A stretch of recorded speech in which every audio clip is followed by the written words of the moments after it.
What's up, basketball coaches, players, and fans? Welcome to the Pass First podcast, where we share our knowledge of the game. My name is Alex Engel, and I'm here with my partner, Augie Johnston. We hope you're able to take something away from today's episode that will help you on your basketball journey. And today, we're going to be talking about how to become an elite shooting guard. Okay, Augie has a lot of experience in both college and professionally playing the shooting guard position. So we're going to discuss that and learn how to become a better player and an elite shooting guard at that specific position. If you've been following us and listening on iTunes, on Spotify, or watching us on YouTube, please make sure to like and subscribe. And without further ado, let's get right into today's episode.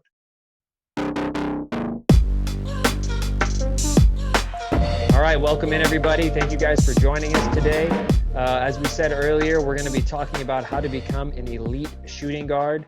So first question here, and I know I kind of prefaced this already, but have you played that position? And tell us a little bit about it. Yeah, so I'll go back and just explain a little bit about my playing career, because I know we talked about it in the past episodes a few times, but I was a point guard in high school. In college, I wanted to play point guard and was told that I was going to be a shooting guard.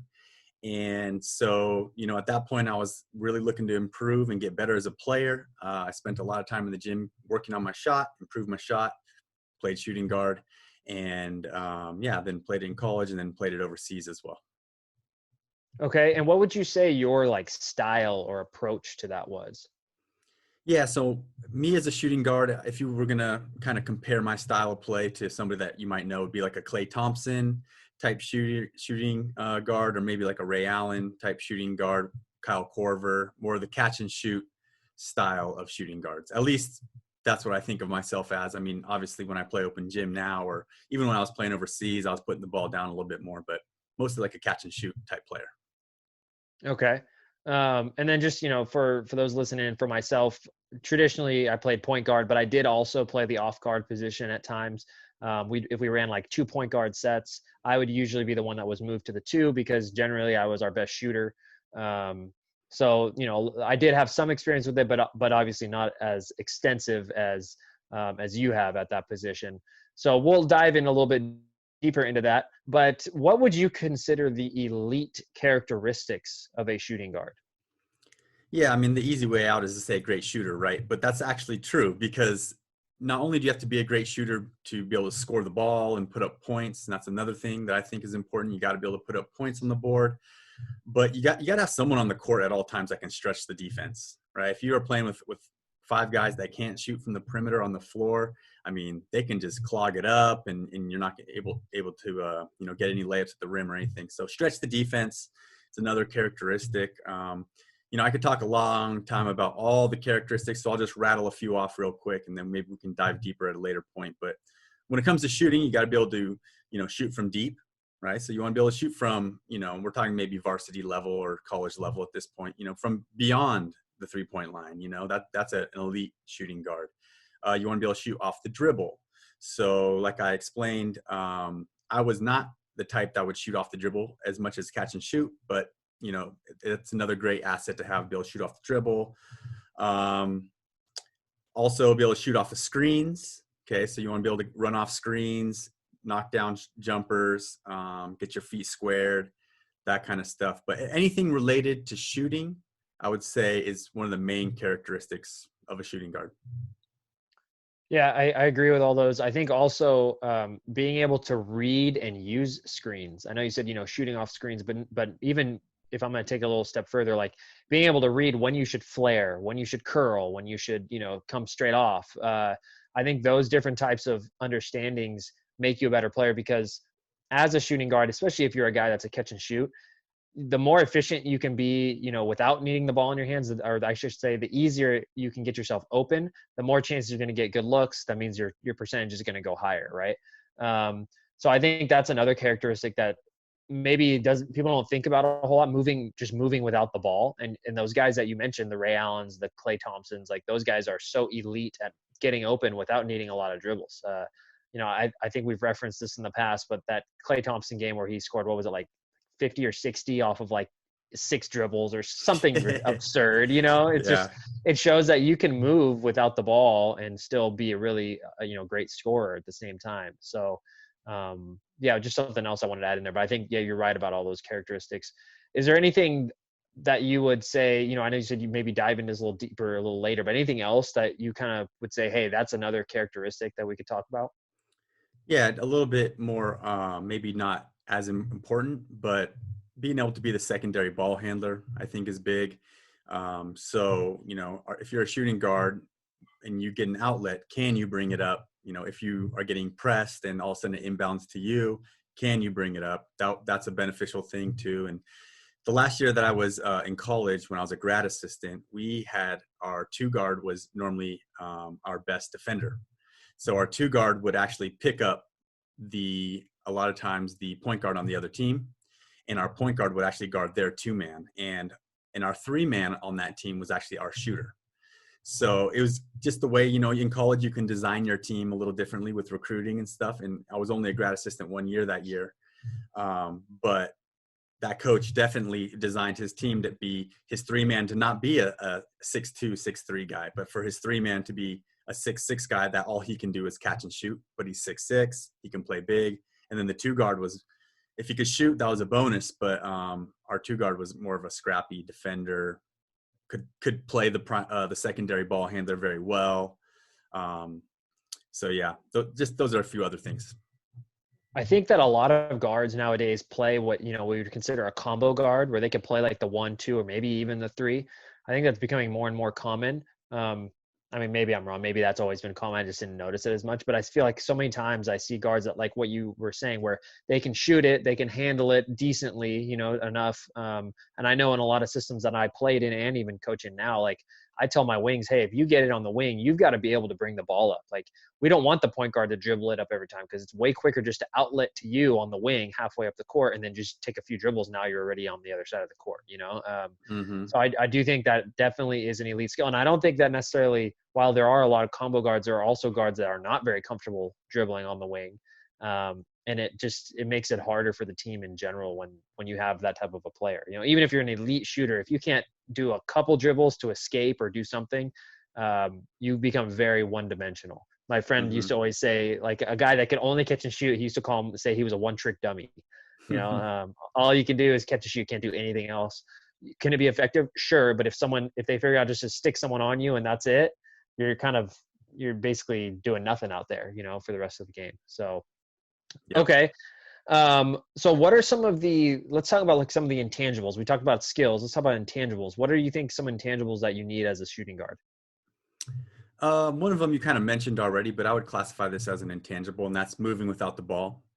So, there's a lot of different ways to move without the ball, and whether it's just the IQ of understanding, I guess it depends on what your coach's philosophy, but for what we do, it's push-pull system. So what that means is if somebody drives to the right and I'm on the right side, I would push to the corner. So that's just a basic way to move without the ball. And then pull, right? So great shooters, and the way that we operate, push pull, you also pull behind. So if I'm on the right wing, and let's say my point guard drives left off the point to the basket, gets way deep into there, I would pull in behind him.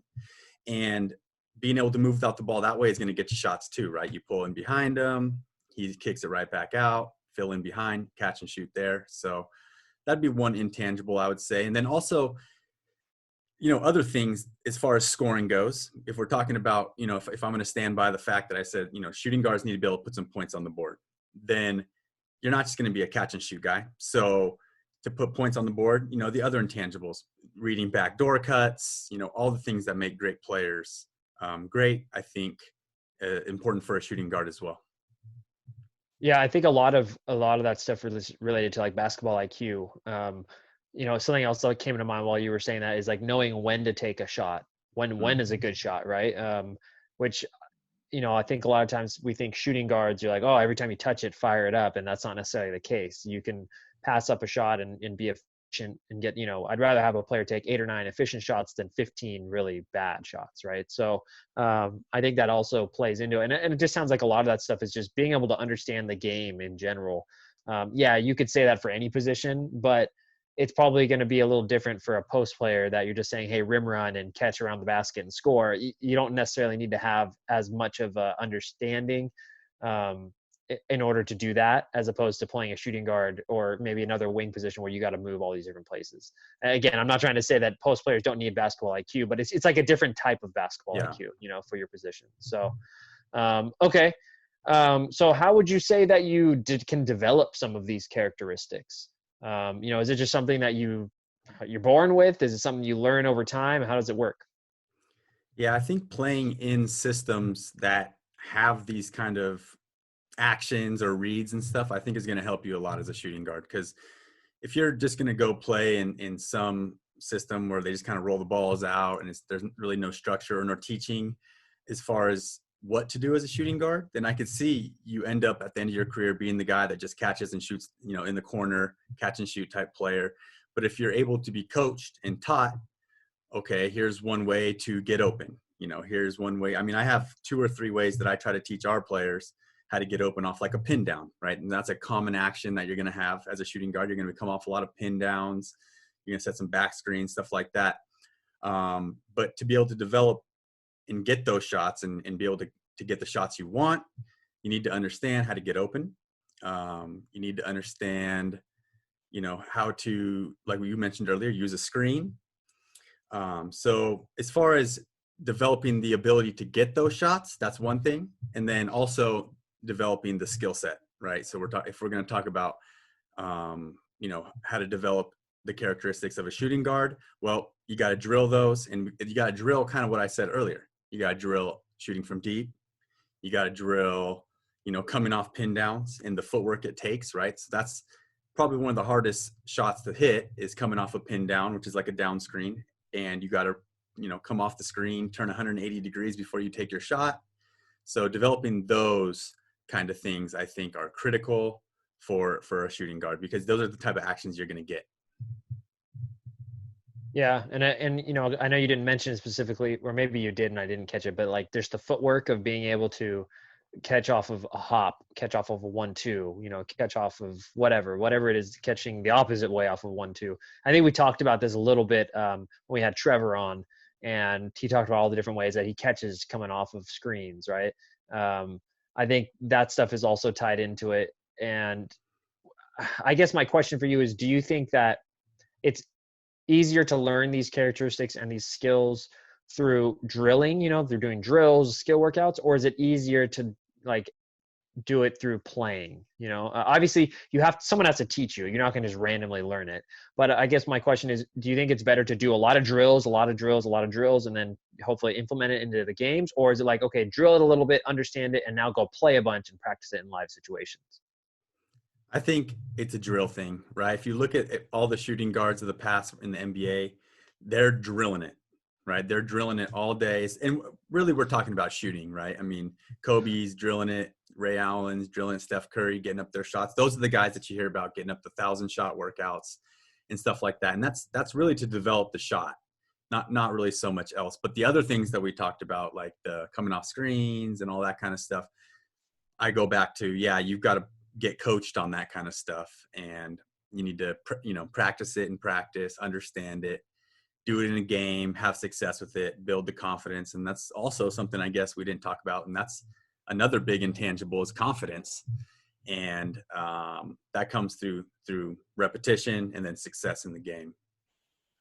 Yeah, that's a good point. Actually, the confidence one is definitely something that can make or break a player. And I've seen, we've all had players that um, shot it really well in practice and then just could not make anything. And I'll speak for myself. My sophomore year at Cuesta, I shot it really well in practice, shot really bad in games. Like just did not have the confidence. So it happens, and it's hard sometimes to break that. And hopefully, eventually, through practice and through doing more and more, you can. For me, I altered my shot a little bit between my freshman and sophomore year, and I just became not very confident in that. It's one of those things where when you're not hitting them early in the season, it kind of just snowballs. Mm-hmm. So I've been there, and I know that confidence can be a huge deal. And sometimes you see a kid that's like within 1 year, their confidence has changed, and they're a 25% 3-point shooter, and now all of a sudden they're almost 40, and you're like, well, hold on, like did you just get up like 10,000 shots every day, or what happened? And it's like, yeah, they may have shot and they may have helped, but really it was just up here, it was up in your head. So Yeah, I have a similar story with the whole confidence thing. In high school, I had no confidence. In college, my shot developed, and once I was like, "Oh, I'm hitting 45 out of 53s," I was like, "Wow, that's really good." Like I was like, "I think I finally have the courage to do it in the game," and then having some success in the game, I got my confidence up. My confidence was pretty good in college. It was solid. Overseas, starting in the lower levels, being the man, being able to jack it up a lot, my confidence was fine. Always being overseas, always being the man on the team, more or less, me and my American teammate. And then my last year playing in Luxembourg, I had a really good big man, like probably one of the best, not the, but one of the best big men I ever had. So, I'm getting him the ball. I'm getting him the ball. Um, maybe not looking for my shot as much or second guessing my shot sometimes in, late game situations, stuff. And that little question mark, like just started snowballing, like you said. And so like, I was starting the season off shooting, I don't know, a bunch of threes. We lose a couple games. I'm thinking I need to get the ball to him, have a couple bad shooting games. Now I'm go from like shooting 6 or 7 threes a game to now I'm shooting like 1 or 2, and I'm making 0 for 2, or and that ultimately led to me getting released from that team. And it was just like, yeah, that was like the first time in years that I really struggled with the confidence, because I knew like, okay, I'm in jeopardy of being released now, so it's time to like really start getting them up in the games, and I didn't have the confidence to do it. So it's Hmm. very, very finicky thing. Yeah, and it's a fine line because if you are too confident and you're just jacking up, but you don't have the skills behind it to make it, now you're taking bad shots. Now you could also put yourself in a position where your coach is going to yank you because he doesn't want you taking those shots. Um, it's tough. That's why I think we've talked about this before, like playing in an open gym or just playing even in like some type of, I mean, I guess in a league, maybe it's a little different. And even in an open gym, you might have a teammate that will say, "Hey, don't take all those shots." But really, there's no like coach. So you're Mm-hmm. free flowing, like you feel good. Nobody's gonna really tell you anything unless you're just acting a fool. And you might play pretty well, but it's not the same when you go into a system where you're expected to deliver. And if you're not delivering, they'll find someone else, in a real team, whether that's high school, college, or overseas, or pro and at any level. Um, and now you're under that microscope, and it's like I feel like everybody can go to open gym and feel free flowing and there's no repercussions, right? What's the worst that can happen? Okay, you lose the game, you can always get back on the court. But in a season, you lose the game and you play bad, you may not play next game, right? And Mm-hmm. then it's like, oh crap, like now I'm in a really tough spot. So that's a good point. It's a really fine line that athletes dance on when you're performing. And Um, also it's a fine line as a coach too, because me as a shooter growing up, a lot of the coaches I had, as far as my memory serves me, they were always like, oh, I'm 0 for 3 at halftime. Keep shooting. Shooters shoot. Shooters shoot. You hear that so much. They don't stop. You're gonna get hot. You're gonna get hot.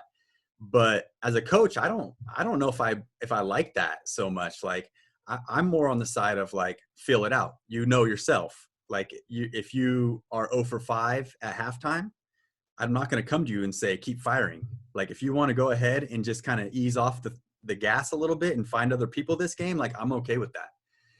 How do you feel about that? I I'm like I get where you're coming from with that, but my concern with that is if you tell a kid that and they perceive it the wrong way, then their confidence just gets destroyed. And instead of it just being a one game slump, like all of a sudden turn into like a big slump. Like I get what you're saying with that because yeah, you're right. If you're not feeling it and someone else is, you may say, "Hey, this game I'm going to defer as a player." But I think if you're hearing that from your coach and they're like, "Hey, like maybe you shouldn't be shooting as much," I guess what I'm saying is you have to word it very carefully. I Right. guess I would try and word it and be like, "Hey, I don't have it mind you taking shots. Let's just make sure we're taking good ones. Like let's get a couple layups first and see the ball go in, and then let's shoot more threes as opposed to just jacking them up. Because I do think, yeah, you definitely want to make sure they're not just jacking and taking bad shots. But I think you can also destroy their confidence if you come in and be like, dude, like you need to just stop shooting. Like that. No player wants to hear that. Right. And I Um, wouldn't, I don't do that or wouldn't do that, but I wouldn't right. be in their ear saying, shoot or shoot, let it fly. That's not my style. That's all I'm saying. But yeah, I Yeah. agree. That's the fine line, right? As a coach, is keeping them confident without destroying the confidence, but also shot selection. So. I think it probably also would depend on who the player is. Like if they're a player that normally shoots like 40% and they're having an off game, I'm gonna be like, dude, keep shooting because I know you're gonna start hitting. If you're like a 25 percenter, I might say, all right, let's get a couple layups first and then take your open ones, like something like that. Because yeah, I think there's a balance there. And you have some coaches, like some of the old school ones, they're like, I don't care, stop shooting, like too bad. And it's like, geez, like that. For me personally, I never would have wanted to play for someone like that. Just that would have not made me want to want to shoot the ball at all. So. Yeah. All right. Okay, so let's talk about some of the different styles of shooting guards. What are some of the styles that come to mind? Yeah, so we already talked about the catch and shoot, right? Clay Thompson type. Um, I would say the other style would be the combo. Okay, the young Alex, who's kind of like a point guard playing the two.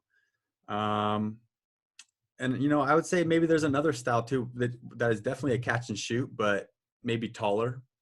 Some teams you'll see like their shooting guards. You're like, wow, that guy's actually tall, playing the two. But yeah, I don't know. Maybe you can help me out on this one, and if you have any that come to mind.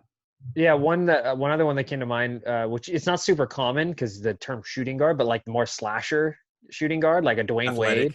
Athletic, Yeah, right? like Yeah. the athletic, wing that's not necessarily an amazing shooter. And like I said, Dwayne Wade is what came to mind for me. Not because Dwayne Wade can't shoot at all, but like he's not like a 3-point shooter like that. He was Hmm. getting to the mid range. He would even post up sometimes, like that type of a player. Like And a again, like a MJ almost, right? yeah, like even Gotcha. yeah, an MJ you could put in there. Um, I would say MJ, Kobe, but even MJ and Kobe, like I feel like they started to take more, especially Kobe, took a lot more Hmm. threes. And even Jordan, his towards the last 5, 6, 7 years of his career, he started to shoot threes more. But yeah, I guess you could say that they definitely lived more in the mid range. So that type of a shooting guard, I think that's pretty rare to find nowadays because I think most of the time, if you're not a shooter, you're probably not going to be put into that spot at the shooting guard position. But if you're just like a 6'3", 6'4" wing who's not really a point guard and not really a post, like if you can score the ball, even if you're not a great shooter, you might be put at the shooting guard position. At the end of the day, if you put the ball in the hoop, you put the ball in the hoop. So that would be the other one that I would mainly think of. But I think that's probably the main three. The catch and shoot, that kind of combo guard, and then maybe the slasher that can get to the rim a little more. I'm sure there's other ones we're probably just not thinking of off the top of my head, but those are the most traditional style, I guess I would say. Right, and there's so many similarities between the small forward and the shooting guard position. I mean, on most teams they're just both guards, your wings. So it's not like there's probably a lot of overlay that we just talked about right there. That those could also probably be small forward positions. Yeah, and whenever if we do one talking about the small forward position, I'm sure there'll be a lot of similarities just in general because, like you said, nowadays, and I think it's probably been like this for a while, the twos and threes are really not that different. They're pretty similar, and a lot of time. I mean, my coaches always said, "Hey, if you're running the two, you need to know everything at the three as well." It was kind of like common, to know that. So okay, so what are some things that are maybe unique about the shooting guard? And we did touch on this a little earlier, but what's unique about the shooting guard compared to some of the other positions? I think just the ability to shoot. I think we've said it a million times, but that's probably the main thing that comes to mind. And this just maybe the responsibility of scoring. Although it's easy to say the shooting guard, takes on the burden of scoring, but that's really not true. I mean, right? I mean, I've had teams where my best player was the post player, so that was the guy who did all the scoring for us. But first thing that comes to mind would be shooting and scoring. Yeah, I think that one other thing that's unique is just that moving without the ball. I think that's all players should know it, but I think at the shooting guard position, you really got to know how to get open without the ball, how to V cut, how to make contact with your defender, and create a little bit of space so that you can come off that screen. Um, I think that's another factor that plays in there. I think as a wing player, like I know you're not always this level, but I think that as a wing, you should be a pretty good defender. Like you Hmm. want your wings to be able to guard obviously the other team's wings, but um, I'm not saying that at the other positions you don't need that as well, but it's just because if you're only a catch and shoot guy, like you've got to bring something else to the table. If you're a catch and shoot guy and you can't defend anybody, like it's hard to get on the floor. So I think that's something else that I would say maybe is a characteristic of the two guard is, be able to defend someone else, and maybe like, we did talk about the 3-and-D guy, right? 3-and-D, just lock people up and just spot up and catch threes, from the point guard. So that's something else that came to mind. But anything else you can think on that one? No, I think a lot of things are just general across the board. We could say for pretty much any position. Right. Yeah, I agree with that. Okay, and then here, let's get into like some of the workouts. Like, how does a workout, and you can even speak out from your own experience, how did a workout at the shooting guard position differ from other positions? Sure. Obviously, you're going to be spending a lot of time working on the jumper. For me, I was always, like I said, a catch and shoot two guard. And so when I would be asked in the games to, play the point, or when I was asked in the games to guard the point, it was always a challenge for me. So my workouts always entailed a lot of agility, which is something that I thought was unique compared to what I saw pretty much everybody else doing in their workouts. I'm like, I'm the only guy busting out the cones, the ladder, whatever, and spending 15 minutes every single workout doing agility and defensive slide drills, lateral movement stuff. So that I thought was maybe a little unique. If you're a shooting guard out there and you're like, man, I struggle with the quickness part of being a smaller guard because I'm just a good catch and shoot guy. I'm on the floor. Well, you can work on those things. And then one thing I would say too, as far as improving your shot, and we're talking about running off, moving without the ball, running off pin downs and stuff like that. And the drill that I've come back to every time, again, is my favorite shooting drill, is just toss outs, where you don't even need a rebounder. You just toss the ball out to a position, you run out, you catch, you get squared up, however you're going to do that, with a 1-2 step or a hop, catch, turn, shoot, get your own rebound, toss it out to the other side.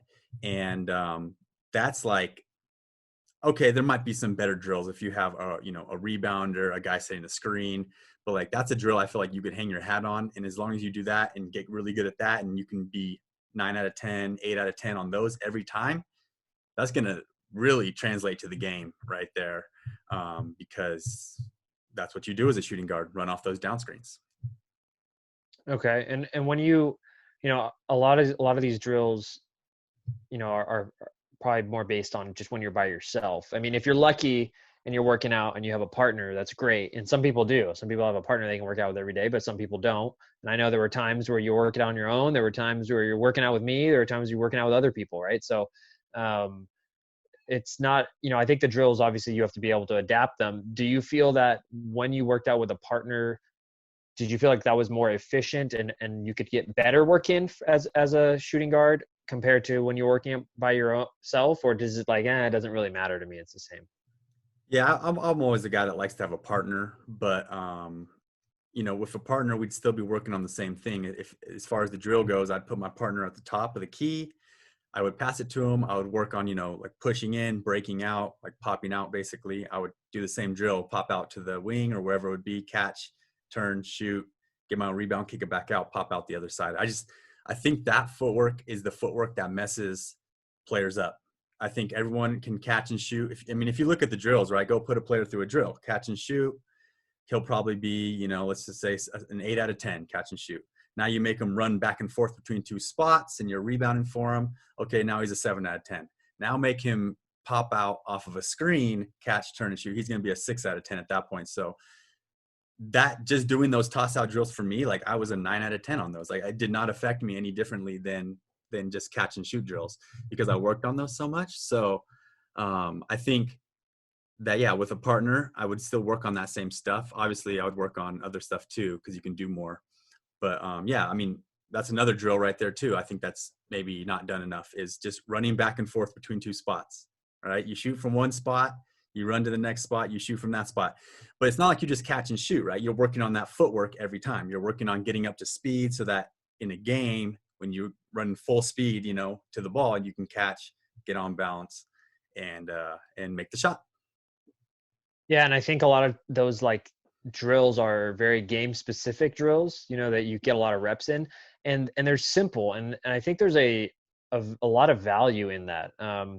I really think that people overdo drills all the time. Like they want to do a million things in a drill, and I think really for most drills and for most players, keeping it simple and just doing the basics and practicing the footwork and being elite at your footwork and, you know, your game speed, that's how you really become a better player. And I know I'm kind of talking in general, but especially at the shooting guard position where you're working on catching and shooting, it's all about being able to step in one direction, step in the other direction. You know, if you can step in either way with either foot or hop or whatever it is, and no matter where you are, you're comfortable, then anywhere you are on the court in the game, you're going to be comfortable too.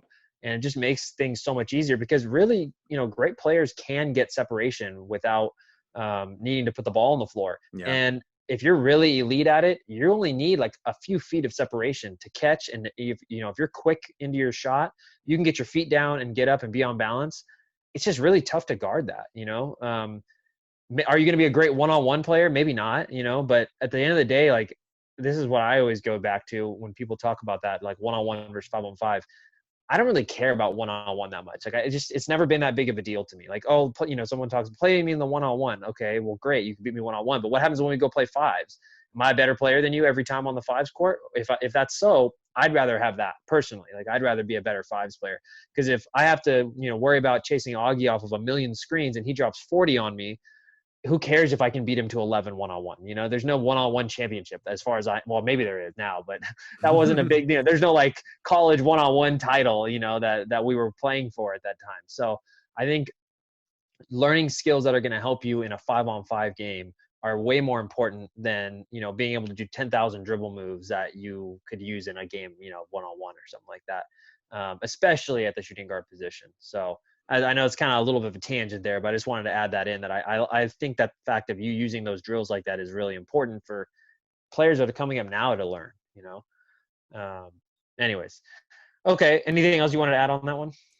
No, no, nothing I wanted to add. Well, I guess one thing, I guess, yeah, I think when it comes to it, right, you only have so much time to work out. So, you know, if you really want to get 300 shots up, you know, everyone says, oh, I'm shooting 1,000 a day, but when you look at it, they're shooting like 70 shots a day, you know? Yeah. So if you really want to build, and like, that's why I say 300, because that's a real, I know exactly it's going to take with a partner, it's going to take you at least 45 minutes to an hour for each of you guys to get up 300 shots.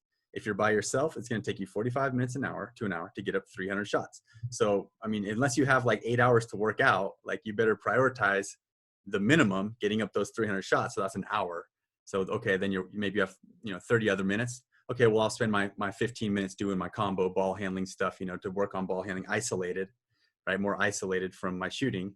And then finishing, I'll, you know, maybe just do pure finishing for 15 minutes isolated, but the majority is shooting. Mm-hmm. Yeah, and I think that's a good point. You got to be efficient with your workouts, and everybody's different. Some people have like that ability to practice or work out for like 2, 3, 3.5, 4 hours, you know, and then some people, they just for whatever reason can't. They can go hour and a half, 2 hours, and they hit that wall. So, however, whatever one you are, you got to find what works best for you. But okay, let's talk. Last topic here. Then, what are some things we want to avoid as a shooting guard? Yeah, the first thing that comes to mind is don't try to do too much, because I hate when all of a sudden it's, let's just say, late in the third quarter and we're down by 6, and then someone thinks, all right, I'm going to take over shooting guard or whatever position, but for some reason it seems like the shooting guard would be the one to start jacking up threes, taking early shots, trying to play a little hero ball. I think that's a big thing to avoid as a shooting guard. And the other thing would just be, yeah, just bad shots, right? And I think mentally, right, and I tell this to my players, that are especially shooters, make sure your first few shots, like hunt a 3-point shot down, hunt one down, like look for one, but don't, make sure that it's a good one and it's a wide open one, because if you hit that one, then you're gonna have a great game. Like, you're gonna start feeling it. Like, you know, you hit another one like that, you just spend that first quarter hunting down just wide open ones to put yourself in that position where you're like, all right, hey, I'm 2 for 3, end of the first quarter, I'm about to have a game right now, you know, instead of, you know, I'm 0 for 3, now you're not going to shoot another one for the rest of the game. So I guess that would be another thing to avoid, would be just taking bad ones early in the game. Okay, yeah, and that makes sense. Do you find that most of the time players that you have coached or maybe other players that you've played with, they have that patience to wait and take the open shot, or do you find that that's kind of a rare skill? I think they do. From my experience of the players that I've coached at the varsity level, I'm just speaking the past few years. I haven't had anybody that's been overly confident. It's been always kind of more like the opposite. So I've never had to like, well, besides one player, I would say I've never really had to reel someone in, and it wasn't about shooting the ball or anything. It was just about being a little too loosey goosey with it. Um, but yeah, so I haven't had to face that at this point yet. What about when you were playing and you had like your college teammates or pro teammates who obviously are, even more elite players? Did you find that that was something that was an issue at all or not really? Yeah, I would say a little bit different, but I mean, some of my teammates overseas that were not that were incredible slashers, and that's why they were playing overseas, but not shooters. Um, because we were put in that position of, hey, you guys are the Americans, you guys need to produce. Like they would try to like, okay, I have the green light for the first time ever, and so they Mhm. would, instead of just playing to their strengths, they would go out there and jack up some early threes and stuff. But I don't know. I feel like I've never been on a team where, and I know this happens a lot. I mean, maybe because you spent more time in the JC ball than I ever have. But I've never had teammates where I was just like, dude, pass the ball. Like I really have never had. Well, maybe in high school once or twice, but not really. Mhm. And I don't think I could say I had any that were like super bad about that either. But I definitely have had teammates that were more willing to let it fly in questionable situations. And it was one of those things where like they could get really hot and hit crazy shots. And you're like, all right, I guess, this is working. But the thing is, they would still pull those shots when they were not hitting. And um, it could kill momentum and flow of games. I don't want to say they were full on ball hog where it was like black hole, you never saw the ball again, but it was one of those things where it's like, okay, as a point guard, if I come down and pass the ball that way, I'm probably not going to see the ball again. And all it takes is one guy like that, and if somehow you get two on the court at the same time, it's just like it can really, really disruptive to an offense, even with just with one though. So just something else I think to avoid. And I know you kind of already said it, is just don't be like a black hole, because as a shooting guard, I think people think, oh, I've got to catch and take every opportunity, and yeah, we want you to shoot probably, but we still want to get the ball for good shots, and you want to let your teammates touch the ball a little bit as well. So yeah, And that's my other thing I went in there. yeah, and I was gonna say that's one of the challenges as a coach, right? When you have a good shooting guard, is you got to manufacture shots for them, and that's as a coach this year, we're running a lot of motion stuff, and it's something that I think about a lot. And like I have, a couple of good shooters on my team. Like, how are we going to get them shots? And in just talking with a few other coaches and stuff about motion and stuff, they were just like, it's just they'll get their shots, but it's just about the team understanding that they got to throw that extra pass, and they have to, the traditional, you have to pass up a good shot to get a great shot, right? So they have to understand that they got to pass up a lot of good shots due to the fact that the worst shooter is always wide open, right? Hmm. Yeah. Yeah, that's got to be the tough. That's probably one of the toughest ones as a coach. It's like, oh, you're open every time, but you're shooting 15% from three. It's like, Right. ugh. So hopefully, I guess you try and bring those players' shooting percentages up just by working with them, or hoping they're working on their own. But okay, well, any last thoughts on this shooting guard position before we get out of here? Nope, I think we nailed it. All right. Well, thank you so much for joining us, everyone that's either watching or listening at home. Remember, if you're listening on iTunes or Spotify or watching on YouTube, you can subscribe there and get updates every time we come out with a new episode. We do come out with a new one once a week, and we hope to see you guys in the next one. Peace.